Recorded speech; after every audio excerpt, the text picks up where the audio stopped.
आप सभी श्रोता मित्रों को हार्दिक नमस्कार। प्रस्तुत है जया जादवानी जी द्वारा लिखित कहानी बेवकूफ़ कहीं का। उसने अपना सामान जमाने में इतना ज़्यादा वक्त ले लिया कि सामने खड़ा बंदा बेचैन होने लगा।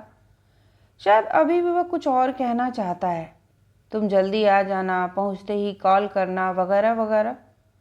वह कनखियों से उन दोनों को देख रहा है।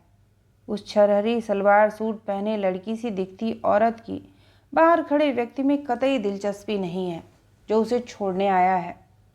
अपना ट्रॉली बैग रखने के बाद उसने अपना लैपटॉप बैग अपनी सीट पर रखा, फिर एक न्यूज़पेपर और कुछ किताबें, उसके ऊपर पर्स और सैमसंग का बड़ा सा मोबाइल। खाने का पैकेट उसने पहले ही रख दिया था। जितना बड़ा सफ़र न होगा उतना बड़ा आयोजन, उसने सोचा। आगे ट्रेन सर की। महसूस करते उस स्त्री ने बाहर खड़े व्यक्ति को देखकर अपने चेहरे पर मुस्कान चिपकाते हुए हाथ हिलाया। अनकही अनसुनी इबारतें अभी भी उसके दूर जा रहे चेहरे से चिपकी थीं। वह उदास था और यह खुश। प्लेटफॉर्म धीरे धीरे छूट रहा था। घंटे भर प्लेटफॉर्म का शोर सहने के बाद एसी कूपा किसी स्वर्ग सा भासता है। स्त्री अपना पसीना सुखाते हुए बैठ गई। उसने उचटती नज़र से अपने सहयात्रियों को देखा। सामने लोअर बर्थ पर अधलेटा वह। उसने एक मुस्कान उछाल दी। स्त्री ने जवाब भी उसी सहजता से दिया। फिर आराम से बैठ प्लेटफार्म के बाद अब गुजरते हुए शहर को देखने लगी है। उसके चेहरे पर अपार तसल्ली है। अचानक उसे प्यास लगी और वो अपने सामान में पानी की बोतल ढूंढने लगती। ओह, लगता कार में छूट गई, उसने बुदबुदाते स्वर में जैसे खुद से कहा। उसने तत्काल अपनी नई नकोर बोतल उसके सामने रख दी। ये लीजिए, मेरे पास 2 हैं। ओह थैंक्स, उसने बेझिझक ले ली और सील तोड़ बोतल मुंह से लगा ली। वह उसके सफ़ेद गले से पानी उतरते देख रहा है। या शायद उसने भी लक्ष्य किया। रियली थैंक्स सर, उसने ढक्कन लगाकर बोतल घुटनों में फंसा ली। अटेंडेंट 2 बेडरोल उनके सामने रखकर चला गया है। वे खोलकर बिछा लेते हैं। आमने सामने की 4 सीटों में अभी वे 2 ही हैं, तो अभी आए नहीं हैं। मुझे ट्रेन में सफ़र करना अच्छा लगता है। हम बहुत वक्त अपने साथ रह सकते हैं, तन्हा पढ़ सकते हैं, सोच सकते हैं, अपने माजी में भटक सकते हैं, बशर्ते अपना लैपटॉप ऑन न किया हो। फ्लाइट में यह आनंद कहाँ। आधा वक्त एयरपोर्ट की फॉर्मेलिटी, फिर उड़ान भरी नहीं कि पहुंच गए। स्त्री ने यूं ही उससे कहा और सफ़ेद चादर अपने गिर्द लपेटते हुए पैर लंबे कर लिए। कुछ पलों के लिए उसकी आंखें मूंद गईं। वह बड़े ध्यान से उसका तसल्ली बख्श चेहरा देख रहा था, जैसे वह बहुत दूर से भागती आई हो और अब ढह जाना चाहती हो। आप कहीं जॉब करती हैं? वह बात आगे बढ़ाना चाहता है। जी, एक्सिस बैंक में। बहुत दिनों बाद 5 दिनों की छुट्टी मिली है। दिल्ली जा रही हूँ अपने भाई के पास। वो बेहद खुश है। राहत चेहरे से जिस्म तक फैल गई है। अच्छा, बैंक का काम तो बड़ा आराम वाला है। दिन भर एसी में एक कंप्यूटर के सामने बैठे टिक टिक करते रहो। आप कहाँ काम करते हैं? उसने मुस्कुराकर पूछा। अखबार में। तभी आपको ऐसा लग रहा है। हमें वही अच्छा लगता है जो हमारे पास नहीं होता मिस्टर। उसने प्रश्नवाचक निगाहों से उसे देखा। BKK। BKK? वह बेतरह मुस्करा पड़ी। मे आई नो योर नेम? उसके मुस्कराने की वजह समझे बिना वह आगे बढ़ गया। या SP? उसने शरारत से कहा और हंस पड़ी। SP? उसने चकराए अंदाज में पूछा। समीक्षा पुरोहित, कहते उसने बाहर देखा। बाहर के नज़ारे देखने की शौकीन समीक्षा को लगा वह व्यर्थ की बातों में उलझ रही है। इससे अच्छा खाए पिए पढ़े और सोए।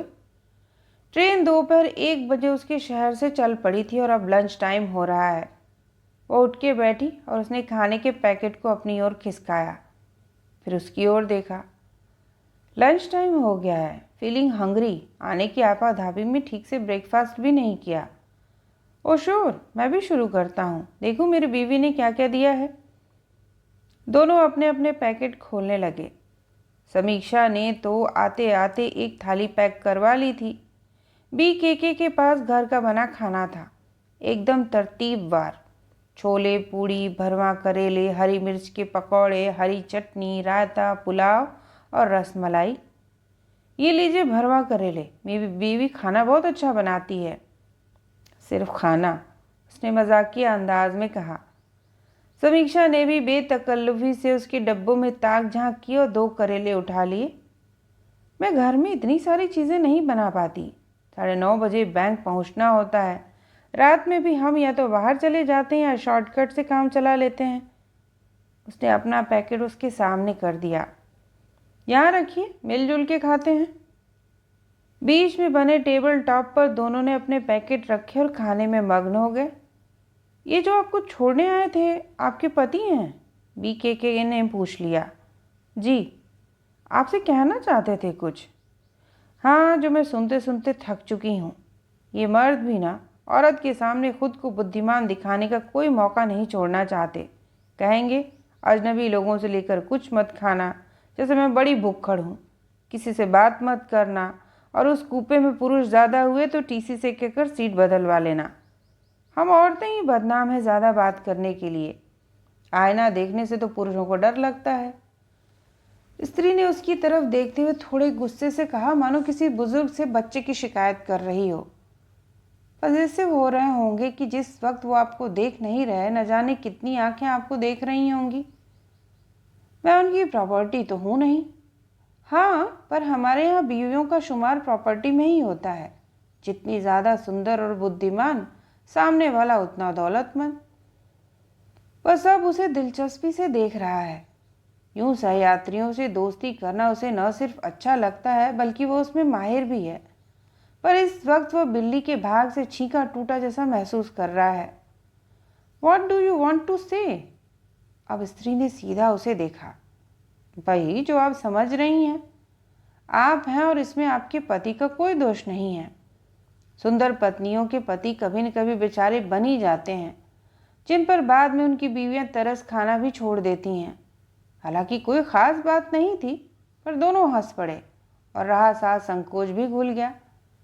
आपकी बीवी बहुत सचमुच अच्छा खाना बनाती हैं। मैं तो आपको पूरा खाना खा गई। ज़ै नसीब, अब ये रसमलाई भी नोश फरमाइए। आप क्या खाएंगे? ये गुलाब जामुन। उसने अपनी रसमलाई उनके सामने रख दी।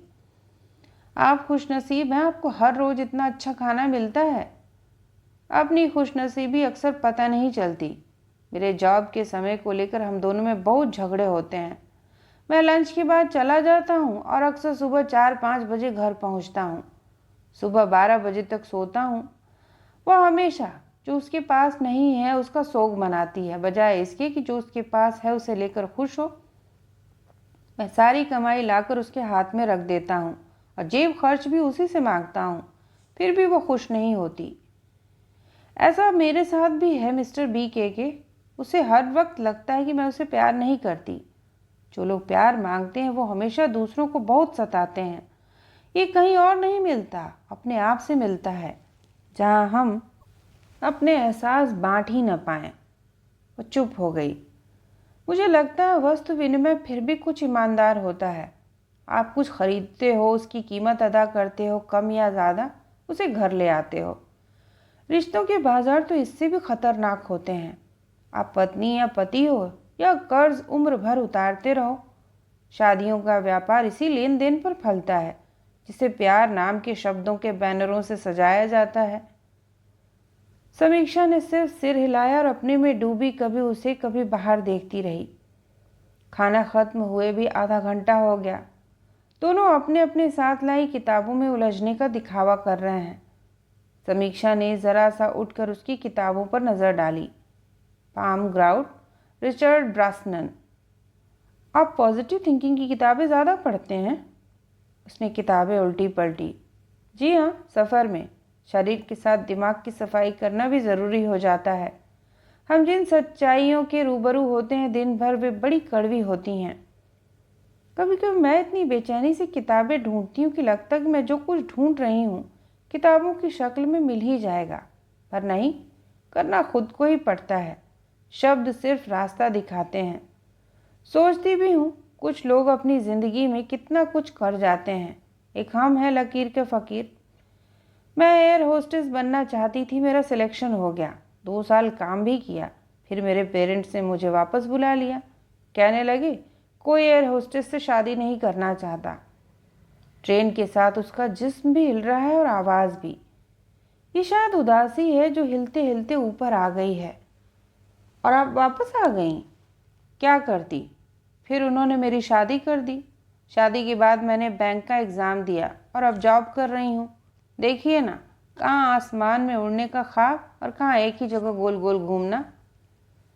हर रिश्ता अपनी कीमत मांगता है, पर जब माँ बाप मांगते हैं ना तो अंदर जख्म पड़ जाते हैं। BKK का धीमा सर उसके कानों से टकराया। फिर एक वह कोई अपनी बात बताने लगा।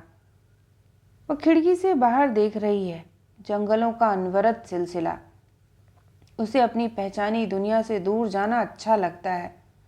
जब वह छोटी थी, बकौल अपनी माँ सारी सारी रात ट्रेन की खिड़की से चिपकी बाहर अंधेरे में देखती रहती थी, नींद के झोंकों की मारी। वह कभी ज़रा सी आंखें खोलकर उसे देख लेती और उसके शब्दों को ध्यानपूर्वक सुनने की कोशिश करती। फिर उसे लगा वो अपनी बर्थ पर सो गई है, वो कोई और है जो जागते हुए उसे सुन रहा है। हालांकि वह किसी शब्द को पकड़ नहीं पाई और हर आवाज़ उससे बाहर रह गई। उठिए, अब मैं आपके लिए गर्मा गर्म कॉफ़ी लाया हूँ।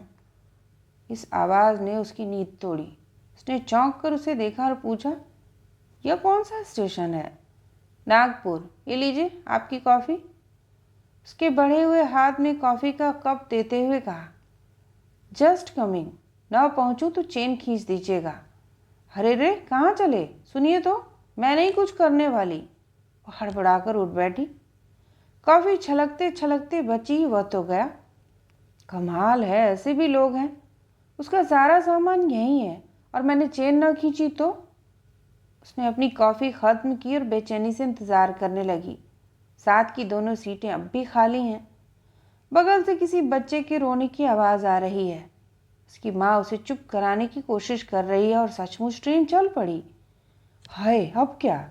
मेरे पास तो उस BKK का मोबाइल नंबर भी नहीं है। बेवकूफ़ कहीं का। चिढ़कर उसके मुंह से निकला। उसने खड़े होकर चेन खींच दी। ट्रेन स्लो होती हुई रुक गई। अब कोई आएगा पूछने तो क्या जवाब दूंगी? वह धड़कता दिल लिए द्वार पर जा खड़ी हुई। अभी ट्रेन ने प्लेटफार्म पार नहीं किया था और वो देखो, 2 हाथों में 2 पैकेट लिए वह भागा चला आ रहा है। उसने हाथ ऊपर उठाकर उसे जल्दी आने का इशारा किया। वह हाँफते हाँफते पहुंच ही गया। यह क्या है? उसने गुस्से से पूछा। डिनर कमसम से। हे भगवान, आर यू मैड? कमसम प्लेटफार्म नंबर 1 पर है। हाँ, तभी तो देर हुई। अरे, एक वक्त नहीं खाते तो क्या फ़र्क पड़ता?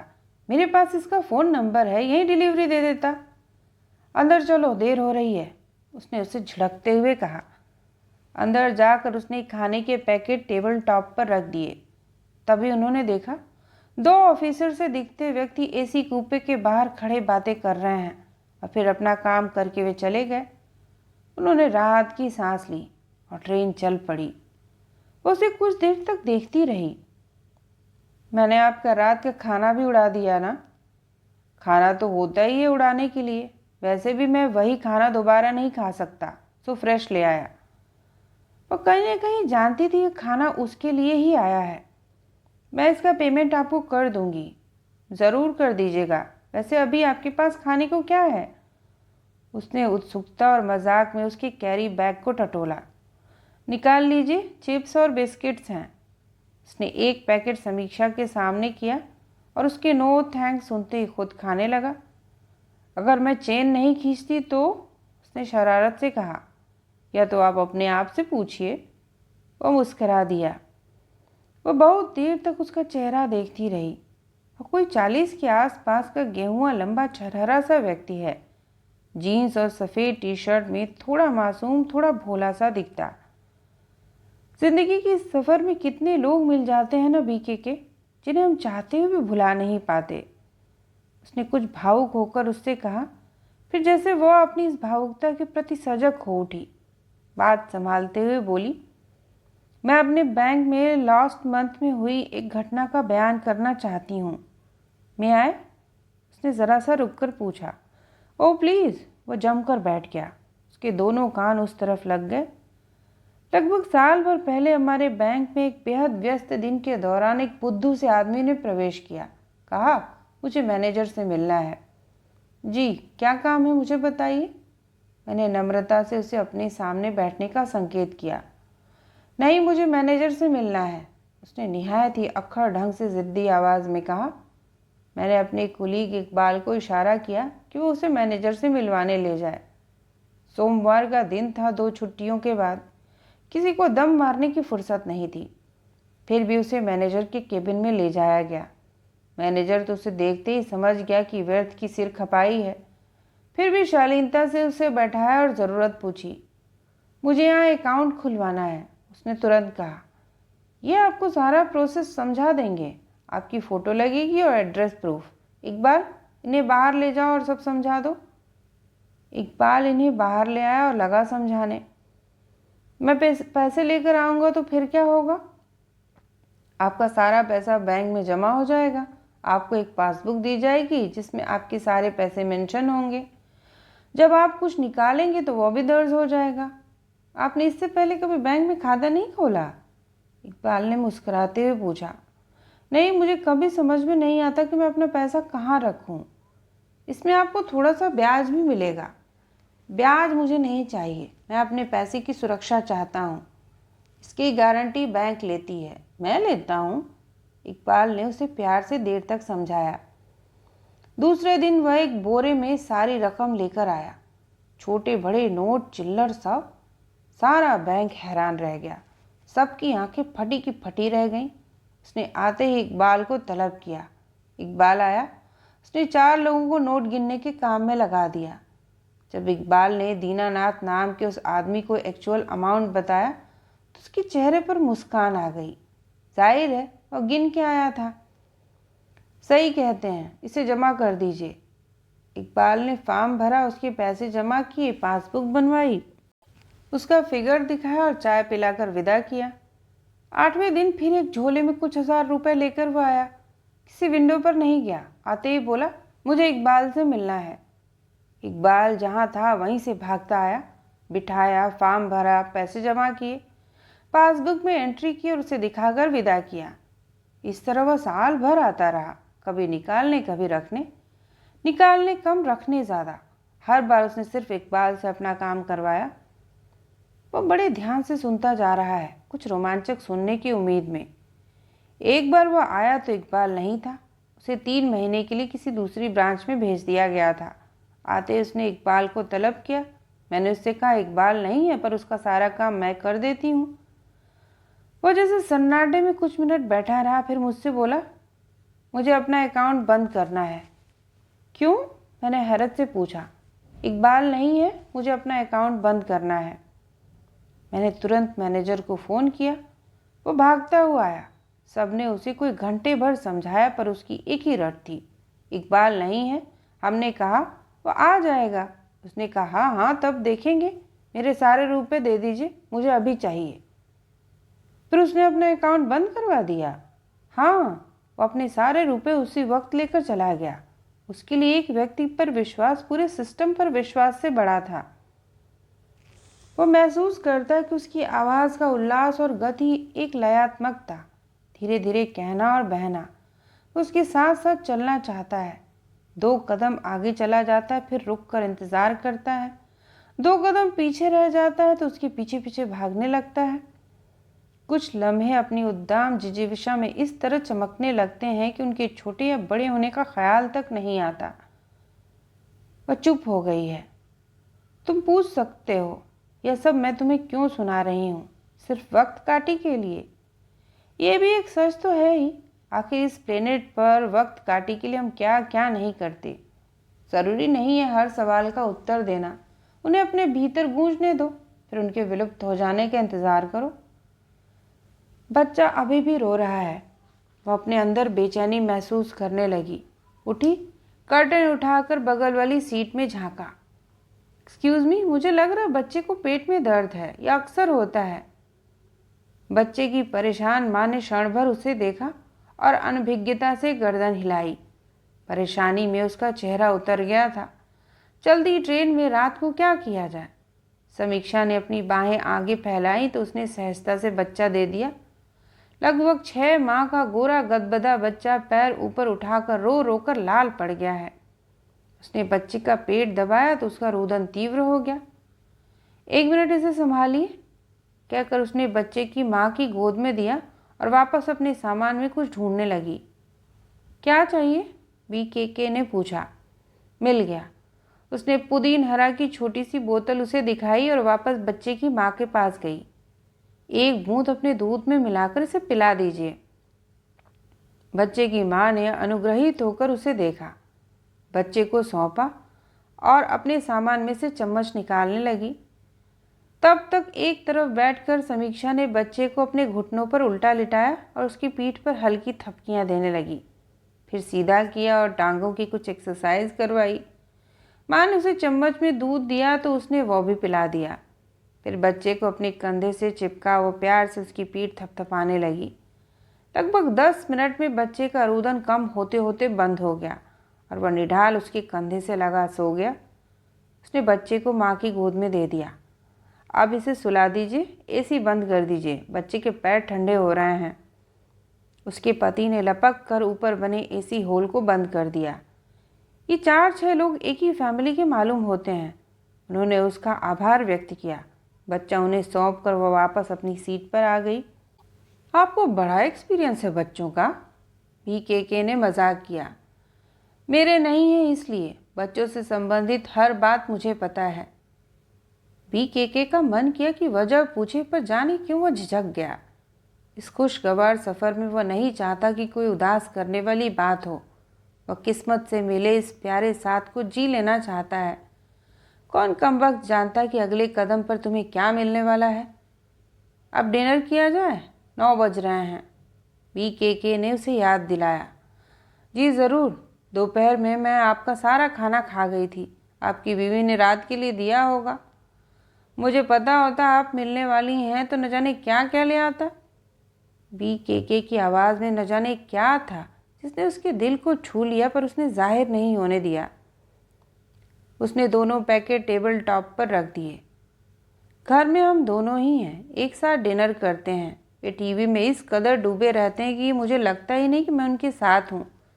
कुछ लोग इतनी दूर खड़े रहते हैं कि बगल में बैठे भी रहें तो लगता नहीं कि वे आपको सुन रहे हैं, और कुछ कितनी भी दूर रहें उनका एहसास हमेशा आपके निकट रहता है। समीक्षा ने खाते हुए कहा।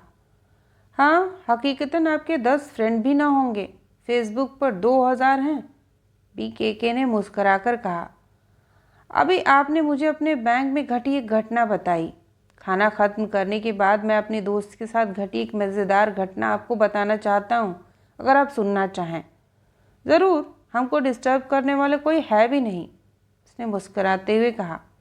तो चलिए शुरू करता हूँ। अखबार में मेरा एक कुलीग है फिरोज़, उसने बताया कि गांव में रह रही उसकी ताई एक बार ऐसी बीमार पड़ी कि ठीक होने का नाम न लें, और जैसा कि उनमें होता है सारे नाते रिश्तेदार कहने लगे इस पर किसी काली प्रेतात्मा का साया है, सो झाड़ फूंक करवाना ज़रूरी है। पता लगाया गया कि एक हकीम साहब 20 कोस दूर रहते हैं, जो कहीं आते जाते नहीं, पर अगर उनसे विनती की जाए तो हो सकता है कि वे मान जाए। समीक्षा बहुत ध्यान से उसे सुन रही है। फिरोज़ के अब्बा अपने बड़े भाई भाभी की खातिर उस हकीम के गांव गए और किसी तरह उन्हें घर आने को तैयार किया। तय हुआ कि रविवार को दोपहर 12 बजे तक वे आ ही जाएंगे। ठीक वक्त पर आए, उनका स्वागत किया गया और जैसा कि होता है मुस्लिमों में पर्दा प्रथा थी। बड़े बैठक खाने में लगे भारी भारी पर्दों के दूसरी ओर बीमार महिला को लाया गया। हकीम ने उनके आने की आवाज़ सुनी और कहा, मैं सिर्फ नब्ज देखूंगा। पर्दे के उस पार से सरसराहट सुनाई दी, कुछ चूड़ियों की खनक, फिर एक गोरा चिट्टा दुबला पतला हाथ हकीम के सामने प्रकट हुआ।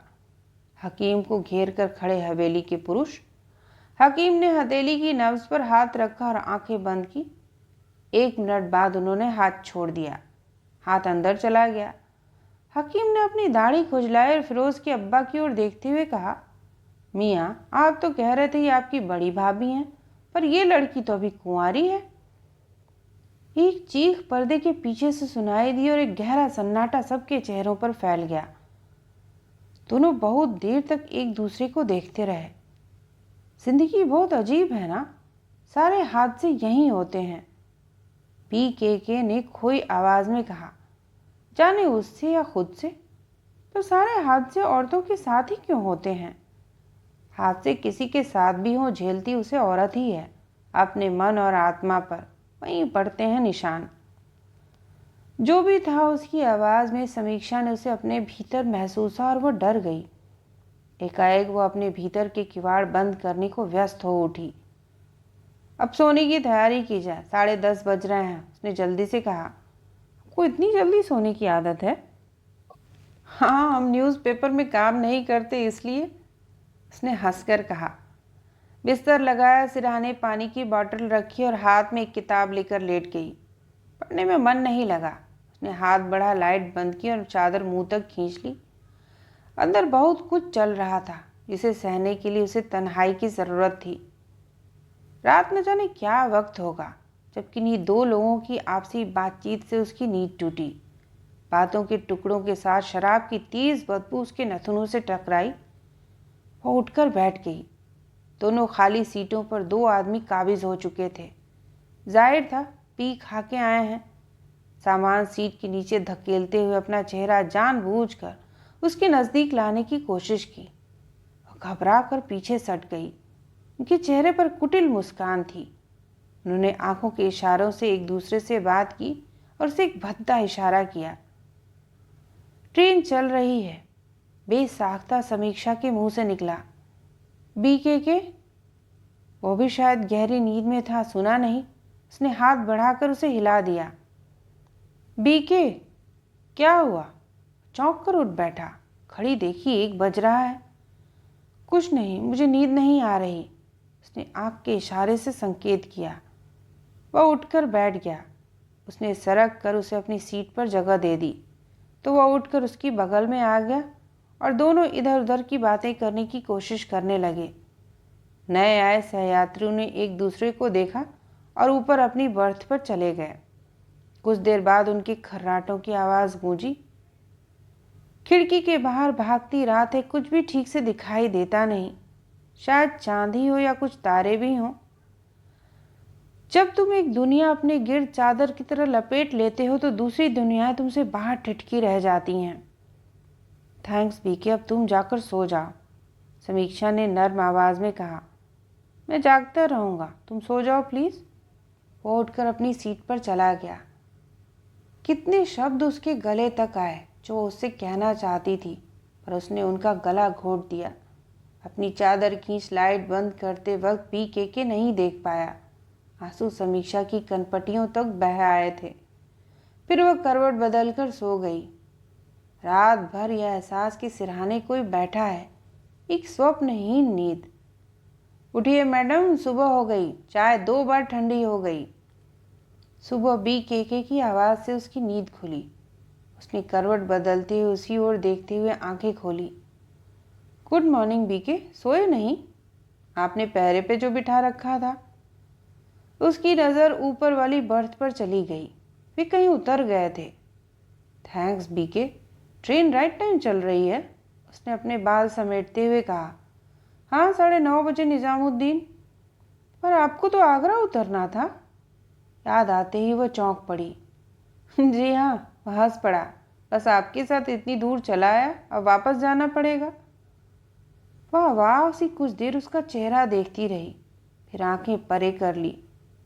क्या कहा जा सकता है? कुछ नहीं। BK? फिर उसने कुछ कहना चाहा। Needless to say anything. आपको जाना कहाँ है? उसने जल्दी में कहा।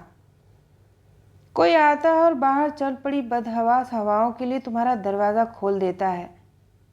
मयूर विहार स्टेशन से दूर है, मैं छोड़ दूँ? आप छोड़ेंगे? फिर आप? फिर जो बस मिलेगी पकड़कर आगरा चला जाऊँगा। उम्र के इस मोड़ तक आते आते वह जान चुका है कि जो जैसा है उसे वैसा ही रहने दो। जब भी तुम कुदरती प्रवाह को बाधित करने की कोशिश करते हो तो अपनी सहजता खो देते हो। पेड़ों के बीच पेड़ की तरह उगो, हवा में हवा की तरह बहो, एहसासों में एहसास की तरह रहो। जब तक उस दूसरे को कुछ पता चले तुम अपनी जिंदगी जी चुके होगे। ट्रेन धीरे धीरे प्लेटफार्म पर रुकने लगी है। ट्रेन के रुकते ही BKK कूद कर उतरा। समीक्षा ने ऊपर से उसे सामान दिया और खुद भी उतर गई। आगे का भार BKK के कंधों पर था। टैक्सी जब मयूर विहार के सामने रुकी, BKK ने उसका सामान उतारा और उसके सामने खड़ा हो गया। अब मुझे जाने की इजाज़त दें, उसने अति नाटकीयता में अपने हाथ जोड़े। अब तुम्हें भेजना मेरी भी मजबूरी है, वरना। उसने उसके बंधे हाथों पर एक चपत मारी। मुझे लगता था जैसी मैं हूँ मुझे कोई मिल नहीं सकता, पर दुनिया में बहुत किस्म के लोग हैं। जैसा हम सोचते हैं बिल्कुल वैसे, पर हमारा दुर्भाग्य हम उन्हें ढूंढ नहीं पाते या ढूंढने की इच्छा नहीं रखते। थैंक्स फॉर एवरीथिंग BK, तुम मुझे हमेशा याद रहोगे। उसकी आवाज़ भीग गई। आप फ्राइडे को वापस जा रही ना राजधानी से? आज मंडे है। कई पल उसका चेहरा देखती रही। इसे पक्का मत समझना BK, मुझे तत्काल में टिकट मिल गई है तो मैं पहले भी जा सकती हूँ। ओके, मैंने आपको अपना नंबर दे दिया है, चाहे तो फ़ोन कर दीजिएगा। मेरा भी काम ख़त्म हो गया तो मैं आपके साथ ही निकल पड़ूंगा। उसने कुछ नहीं कहा, बस उसका चेहरा देखती रही। घबराइए नहीं, मैं आपको बिल्कुल तंग नहीं करूँगा। तुम्हें पता है BKK का मतलब क्या होता है? अचानक उसने शरारत से कहा। क्या? वह असमंजस से भर उठा। बेवकूफ़ कहीं का। वह जोर से हंस पड़ी। BKK ने उसे मारने के लिए हाथ उठाया। उसने उसका हाथ अपनी हथेली पर रोका और दोनों की हंसी मयूर विहार की छतों पर पसरे मौन को झिझोड़ते अंतरिक्ष में फैलती चली गई। तो यह थी जया जादवानी जी द्वारा लिखित कहानी। सुनने के लिए आप सभी का धन्यवाद।